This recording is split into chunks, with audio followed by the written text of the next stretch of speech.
So at the end of Honkai Star Rail's version 2.5 Trailbase Continuance, we had the confirmation that a remnant of Propagation is being held by a certain blonde traveler. Considering the way Star Rail's story works, we can assume that Tazaronth of Propagation will be revived sometime in the future. We already have a couple of Propagation related enemies, especially in Simulated Universe, but what would Propagation be like if it was a playable path? We previously spoke about how a few other paths would play like, and I originally discounted the Propagation for that video as we thought they were dead. Ouroboros is technically considered missing in action, but we can assume they are dead too. But being that we now know Tazaronth will be returning in some capacity, how would they play like?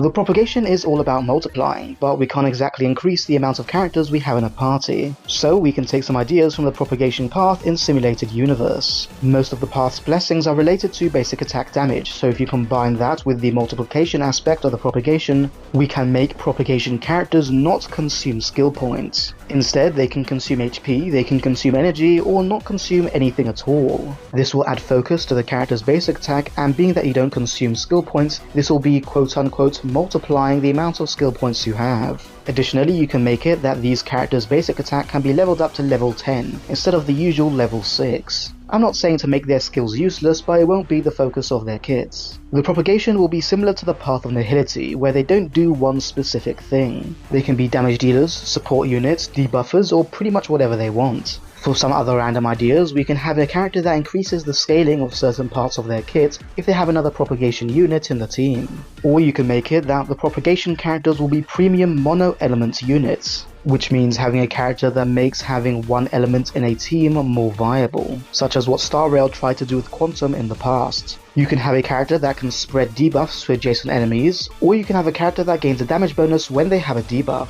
Anyway, in my opinion, having a path that doesn't consume skill points and makes mono-element teams viable would be very interesting for the game. But what do you think about the Propagation? Do you think they'll be returning in the future, and what do you think of them as a playable path? Let me know in the comments below. But that's it from me for now, and until next time, see ya!